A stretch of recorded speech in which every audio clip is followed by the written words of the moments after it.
Angel ministries അവതരിപ്പിക്കുന്നു ജീവമാർഗം. സർവലോകവും നേടിയാലും സമ്പത്ത് കുന്നുപോൽ കൂട്ടിയാലും ജുർമിക്കും ലോകത്തിൽ വാഴും. ജീവമാർഗം പ്രോഗ്രാമിലേക്ക് ഏവർക്കും സ്വാഗതം. ഇന്ന് നമ്മോട് ദൈവവചനത്തിൽ നിന്ന് സംസാരിക്കുന്നത് ബ്രദർ ഐപ്പ് ചെറിയാൻ, ബാംഗ്ലൂർ. പ്രാർത്ഥനയോടെ ഈ സന്ദേശം ശ്രവിച്ചാലും. അപ്പോസ്തല പ്രവൃത്തികളുടെ പുസ്തകം 15-ാം അധ്യായമാണ് നമ്മൾ ചിന്തിക്കുന്നത്. ഈ അധ്യായത്തിലാണ് വളരെ പ്രധാനപ്പെട്ട ഒരു മീറ്റിംഗ് നടക്കുന്നത്. അന്ത്യോക്യയിൽ നിന്നും സുവിശേഷ പ്രവർത്തനത്തിനു വേണ്ടി അയക്കപ്പെട്ട പൗലോസും ബർന്നബാസും അവരുടെ ഒന്നാമത്തെ മിഷണറി യാത്ര കഴിഞ്ഞ് മടങ്ങി വന്നു. ആ സമയത്ത് യെരുശലേമിൽ നിന്നും ചില ആളുകൾ അന്ത്യോക്യയിൽ വന്ന് യേശുവിൽ വിശ്വസിച്ചാൽ മാത്രം പോരാ, ജാതികളായ വിശ്വാസികൾ പരിച്ഛേദന ഏൽക്കുകയും ന്യായപ്രമാണം അനുസരിക്കുകയും ചെയ്യണമെന്ന് പറഞ്ഞു. ബർന്നബാസ് പൗലോസും അത് ശരിയല്ല എന്ന് അവരോട് പറഞ്ഞു. കാരണം പരിച്ഛേദന ഏൽക്കാത്ത, ന്യായപ്രമാണത്തിൻ്റെ പ്രവൃത്തികൾ അംഗീകരിക്കാത്ത ജാതികളായ ആളുകൾ പരിശുദ്ധാത്മാവിനെ പ്രാപിക്കുന്നത് അവർ കണ്ടതാണ്. ഈ സംഭവത്തിന് ഒരു ക്ലാരിറ്റി വരുത്തുവാൻ വേണ്ടി അന്ത്യോക്യ സഭയിൽ നിന്നും പൗലോസിനെയും ബർന്നബാസിനെയും യെരുശലേമിലേക്ക് അയച്ചു. യെരുശലേമിൽ വന്ന് അവർ ഈ കാര്യങ്ങളൊക്കെ പറഞ്ഞു കഴിഞ്ഞപ്പോൾ പത്രോസ് ഇവർ പറഞ്ഞ കാര്യത്തോട് യോജിച്ചു. പത്രോസ് പറഞ്ഞു, നമുക്കോ, അതായത് യഹൂദന്മാർക്കോ അവരുടെ പിതാക്കന്മാർക്കോ അനുസരിക്കാൻ കഴിയാത്ത ഒരു വലിയ നുകമായിരുന്നു ന്യായപ്രമാണത്തിൻ്റെ ഡിമാൻഡ്സ്. അത് നമുക്കനുസരിക്കാൻ പറ്റുന്നില്ല, എന്നിട്ട് ജാതികളോട് അതനുസരിക്കാൻ പറയുന്നത് ശരിയാണോ എന്ന് പത്രോസ് പറഞ്ഞു. ഇത് കേട്ട ഉടനെ പൗലോസും ബർന്നബാസും അവരുടെ പ്രവർത്തനത്തിൽ ഉണ്ടായ കാര്യങ്ങൾ വിവരിച്ചു പറഞ്ഞു. ആളുകൾ അത് ശ്രദ്ധയോടെ കേട്ടു. ഈ സമയത്ത് യാക്കോബ് എഴുന്നേറ്റ് നിന്ന് തനിക്ക് പറയാനുള്ളത് പറയുകയാണ്. ഈ യാക്കോബ് അപ്പോസ്തലനായ യാക്കോബല്ല. കാരണം അപ്പോസ്തലനായ യാക്കോബ് ഇതിനകം മരിച്ചു കഴിഞ്ഞു. ഇത് യേശുവിൻ്റെ സഹോദരനായ യാക്കോബാണ് എന്നാണ് നമുക്ക് മനസ്സിലാക്കാൻ കഴിയുന്നത്. ഈ യാക്കോബാണ് യാക്കോബിൻ്റെ ലേഖനം എഴുതിയതും. യാക്കോബ് പത്രോസ് പറഞ്ഞത് ശരിവയ്ക്കുകയാണ്. ജാതികൾക്ക് ദൈവം അനുഗ്രഹങ്ങൾ കൊടുക്കുന്നത് അതൊരു പുതിയ കാര്യമല്ല എന്നാണ് യാക്കോബ് പറയുന്നത്.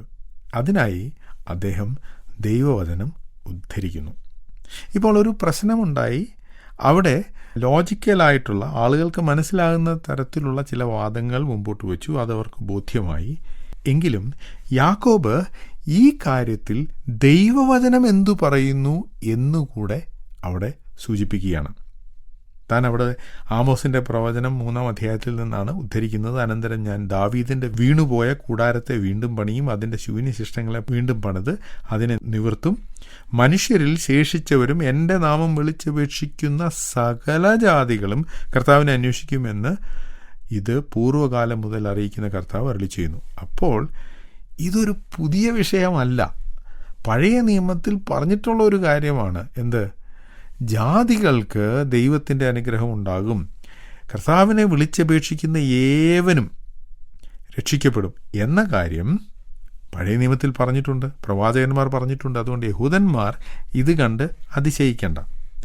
എന്നിട്ട് യാക്കോബ് അവരോട് പറയുകയാണ്, ജാതികളിൽ നിന്ന് വിശ്വാസത്തിൽ വരുന്നവരെ അസഹ്യപ്പെടുത്തരുത്. അസഹ്യപ്പെടുത്തുക എന്ന് പറഞ്ഞാൽ ഉപദ്രവിക്കുക എന്നാണ് അതിൻ്റെ അർത്ഥം. ചില ഇംഗ്ലീഷ് ട്രാൻസ്ലേഷനിൽ ഡോണ്ട് ട്രബിൾ ദം, അവരെ ഉപദ്രവിക്കുകയാണ്. എന്തിനാണ് അവർ ഉപദ്രവിക്കുന്നത്?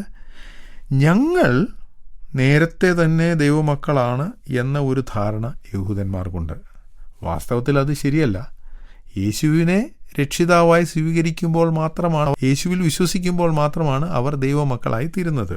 അതിനു മുമ്പ് അവർ ദൈവമക്കളല്ലേ, യഹൂദന്മാരായിരുന്നു. ആ യഹൂദന്മാരെ നോക്കി നമ്മുടെ കർത്താവ് പറഞ്ഞു, നിങ്ങൾ പിശാചിൻ്റെ മക്കൾ. അപ്പോൾ അവർ ദൈവമക്കളൊന്നും ആയിരുന്നില്ല. സുവിശേഷം വിശ്വസിച്ചപ്പോഴാണ് അവർ ദൈവമക്കളായി തീർന്നത്. എന്നാൽ അവർ കരുതുന്നത്, പ്രത്യേകിച്ച് ഈ പരീക്ഷ പക്ഷത്തു നിന്നുള്ള ആളുകൾ കരുതുന്നത്, ഞങ്ങൾ പണ്ട് തൊട്ടേ വിശ്വാസികളാണ്, മറ്റ് ബാക്ക്ഗ്രൗണ്ടിൽ നിന്ന് വിശ്വസിച്ച് വന്നവർ പുതിയ വിശ്വാസികളാണ് എന്നാണ് അവരുടെ ധാരണ. അതുകൊണ്ടാണ് പുതുതായി വിശ്വസിച്ച് വരുന്നവർ ഞങ്ങളെപ്പോലെ ആകണമെന്നവർ നിർബന്ധം പിടിച്ചത്. എന്നാൽ ഇവിടെ യാക്കോബ് പറയുന്നു, ജാതികളിൽ നിന്ന് വിശ്വാസത്തിൽ വരുന്നവരെ അസഹ്യപ്പെടുത്തരുത്, ഉപദ്രവിക്കരുത്. എങ്ങനെയാണ് അവരെ ഉപദ്രവിക്കുന്നത് അതും അവിടെ പറയുന്നുണ്ട്. നമ്മിൽ നിന്നും വ്യത്യസ്തമായ സാഹചര്യങ്ങളിൽ നിന്നും വിശ്വാസത്തിൽ വരുന്നവർക്ക് അനാവശ്യമായ നിബന്ധനകൾ വയ്ക്കരുത്. എന്താണ് ഈ അനാവശ്യമായ നിബന്ധനകൾ? ഞങ്ങളെപ്പോലെ അവർ പെരുമാറണം, ഞങ്ങൾ ധരിക്കുന്ന വേഷം അവർ ധരിക്കണം, ഞങ്ങൾ കഴിക്കുന്ന ഭക്ഷണം മാത്രം അവർ കഴിക്കണം, ഞങ്ങൾ പരിച്ഛേദനയേറ്റവരാണ് അതുകൊണ്ട് അവരും പരിച്ഛേദന ഏൽക്കണം. ഇങ്ങനെ ദൈവവചനത്തിൽ ഇല്ലാത്ത നിബന്ധനകൾ അവരുടെ മേൽ അടിച്ചേൽപ്പിക്കരുത് എന്നാണ് യാക്കോബ് പറയുന്നത്. യാക്കോബ് പറഞ്ഞ മറ്റൊരു കാര്യം, ജാതികൾ ഒഴിവാക്കേണ്ട ചില കാര്യങ്ങളുണ്ട്. അതിൻ്റെ ഒരു ലിസ്റ്റും താൻ അവിടെ പറയുന്നുണ്ട്. അതെന്താണ്? ചില കാര്യങ്ങൾ പാപമാണ്, അത് ഒഴിവാക്കണം. അത് ജാതികൾ ചെയ്തുകൊണ്ടിരുന്നോ ഇല്ലയോ അത് വിഷയമല്ല, അത് പാപമാണ്. അതിനകത്ത് വിഗ്രഹാരാധന വരുന്നുണ്ട്. വിഗ്രഹങ്ങളുടെ അവശിഷ്ടം എന്നാണ് അവിടെ പറഞ്ഞിരിക്കുന്നത്. അതൊരു പക്ഷേ വിഗ്രഹങ്ങൾക്ക് അർപ്പിച്ച ഭക്ഷണമാകാനും സാധ്യതയുണ്ട്. അതുപോലെ പരസംഗം, ഇത് അധാർമികമായ ജീവിത രീതിയാണ്. അധാർമികമായതും ദൈവത്തിൻ്റെ നീതിക്ക് നിരക്കാത്തതുമായ കാര്യങ്ങൾ അത് ജാതികൾ ആയിട്ടുള്ള ആളുകൾ ആചരിക്കുന്നുണ്ടായിരുന്നുവെങ്കിൽ അത് തീർച്ചയായിട്ടും അവർ ഉപേക്ഷിക്കണം. കാരണം അത് പാപമാണ്. പാപത്തിൽ തുടരാൻ രക്ഷിക്കപ്പെട്ട ദൈവമകനായി തീർന്ന ഒരാൾക്ക് സാധിക്കില്ല. ആ കൂടെ തന്നെ യാക്കോബ് ഒന്ന് രണ്ട് കാര്യങ്ങൾ കൂടി പറയുന്നു. ശ്വാസം മുട്ടിച്ചത്തത്, രക്തം, ഇതും ഒഴിവാക്കണം. എന്താണ് ഈ ശ്വാസം മുട്ടിച്ചത്തത്? ശ്വാസം മുട്ടിച്ചത്തതെന്ന് പറഞ്ഞാൽ ഒരു മൃഗത്തെ എങ്ങനെയാണ് കൊന്നതെന്ന് അറിഞ്ഞുകൂടാ. അപ്പോൾ അങ്ങനെയുള്ള ഇറച്ചി യഹൂദന്മാർ കഴിക്കില്ല. അതുപോലെ അവർ രക്തവും കഴിക്കില്ല. രക്തം എന്ന് പറഞ്ഞാൽ അത് വളരെ അധികം പ്രാവശ്യം കഴുകി രക്തമില്ലെന്ന് ഉറപ്പാക്കിയിട്ടൊക്കെയാണ് അവർ മാംസം കഴിക്കുന്നത്. എന്തുകൊണ്ടാണ് ഈ രണ്ട് കാര്യങ്ങൾ കൂടി ഇവിടെ വെച്ചിരിക്കുന്നത്, ഇവിടെ ഒരു നിർദ്ദേശമായിട്ട് വെച്ചിരിക്കുന്നത്? അതിൻ്റെ കാരണം 21-ാം വാക്യത്തിൽ കാണുന്നുണ്ട്. മോശയുടെ ന്യായപ്രമാണം ശബത്ത് തോറും പള്ളികളിൽ വായിച്ചു വരുന്നതിനാൽ പൂർവ്വകാലം മുതൽ പട്ടണം തോറും അത് പ്രസംഗിക്കുന്നവർ ഉണ്ടല്ലോ. അപ്പോൾ ഇവിടെ ഈ ശബത്ത് തോറും പള്ളികളിൽ വായിക്കുന്നു എന്ന് പറയുന്നത് യഹൂദ ദേശത്തിന് പുറത്തുള്ള യഹൂദന്മാരുടെ പള്ളികളാണ്. അവിടെയാണല്ലോ ഒന്നാം മിഷണറി യാത്രയിൽ പൗലോസും ബർന്നബാസും പോയത്. അവർ പോയ സ്ഥലത്തൊക്കെ യഹൂദന്മാരുടെ പള്ളികളിൽ പോയാണ് പ്രസംഗിച്ചത്. അവിടെ യഹൂദന്മാർ മാത്രമല്ല യഹൂദ മതാനുസാരികളായ ആളുകളും ഉണ്ടായിരുന്നു. അവർ അവിടെ ന്യായപ്രമാണം വായിച്ച് കേട്ടിട്ടുണ്ട്. അപ്പോൾ ന്യായപ്രമാണത്തിൽ രക്തം കഴിക്കരുത് എന്ന് പറഞ്ഞത് അവർ കേട്ടിട്ടുണ്ട്. അതുപോലെ ശ്വാസം മുട്ടിച്ചത് അതിനെ കഴിക്കരുതെന്ന് പറയുന്നത് അവർ കേട്ടിട്ടുണ്ട്. അപ്പോൾ ഇത് യഹൂദന്മാർക്ക് വളരെ അറപ്പായിട്ടുള്ളൊരു കാര്യമാണ്. അപ്പം അതുകൊണ്ട് ജാതികളായവർ ഇത്തരം ഭക്ഷണം കഴിച്ചാൽ അത് അവർക്ക് അറപ്പുണ്ടാക്കും, അവർക്കൊരു ഇടർച്ച ഉണ്ടാക്കും. അതുകൊണ്ട് അത് ഒഴിഞ്ഞിരിക്കണം എന്നാണ് പറയുന്നത്.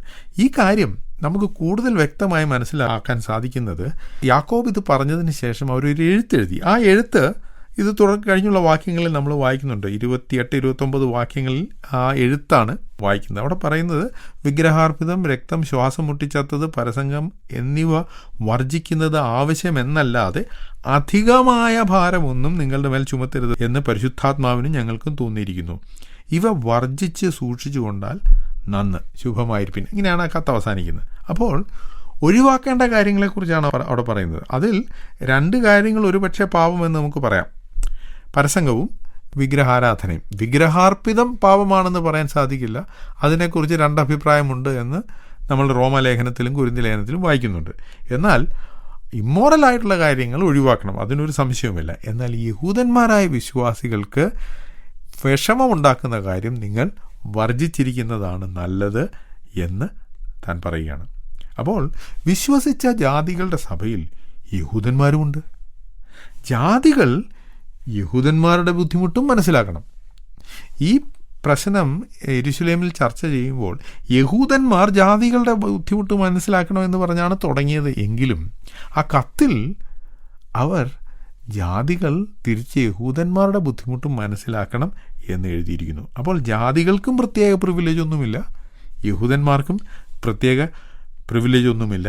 എല്ലാവരും ദൈവസഭയിൽ ഒരുപോലെയുള്ളവരാണ് എന്നാണ് യാക്കോബ് പറഞ്ഞത്. ആ കാര്യമാണ് കത്തെഴുതി 2 പേരെ തിരഞ്ഞെടുത്ത് അന്ത്യോക്യയിലേക്ക് അയക്കുന്നത്. യൂദ എന്നു പേരുള്ള ഒരാളും ശീലാസുമാണ് അങ്ങോട്ട് പോയത്. അവർ കത്ത് കൊണ്ടുപോയി വായ്മൊഴിയായും വരമൊഴിയായും അവർ ഈ കാര്യം അന്ത്യോക്യയിലുള്ള സഭയിൽ അവിടെയുള്ള സഹോദരന്മാരെ അറിയിച്ചു. അപ്പോൾ ആ കത്തിൽ അവർ പറയുന്ന ഒരു പ്രത്യേക കാര്യമുണ്ട്. അതുകൂടി പറഞ്ഞ് ഞാൻ അവസാനിപ്പിക്കാം. 24 വാക്യത്തിൽ, ഞങ്ങൾ കൽപ്പന കൊടുക്കാതെ ചിലർ ഞങ്ങളുടെ ഇടയിൽ നിന്ന് പുറപ്പെട്ട് നിങ്ങളെ വാക്കുകളാൽ ഭ്രമിപ്പിച്ചു. അപ്പോൾ ന്യായപ്രമാണം അനുസരിക്കണമെന്ന് അന്ത്യോക്യയിൽ പോയി പറഞ്ഞ ആളുകളെ ഈ യെരൂശലേം സഭയോ അപ്പോസ്തലന്മാരോ അയച്ചതല്ല എന്ന് അവർ അന്ത്യോക്യ സഭയെ അറിയിച്ചു. ഇതിൽ ഞങ്ങൾക്ക് പങ്കില്ല, ഞങ്ങൾ ചെയ്ത കാര്യമല്ല എന്ന് അവർക്ക് മനസ്സിലായി. അത് ചെയ്ത ശേഷം അവർ കുറച്ച് നാൾ അവിടെ പാർത്തു, അവർ മടങ്ങിപ്പോന്നു എന്നും നാം വായിക്കുന്നു. ഈ സന്ദേശം ശ്രദ്ധിച്ച എല്ലാ പ്രിയപ്പെട്ടവർക്കും കർത്തൃനാമത്തിൽ നന്ദി. ബൈബിൾ കറസ്പോണ്ടൻസ് കോഴ്സിൽ ചേർന്ന് പഠിക്കുവാൻ ആഗ്രഹിക്കുന്നവർ മേൽവിലാസം അയച്ചു തന്നാലും പ്രാർത്ഥനാ വിഷയങ്ങളും അറിയിക്കുമല്ലോ.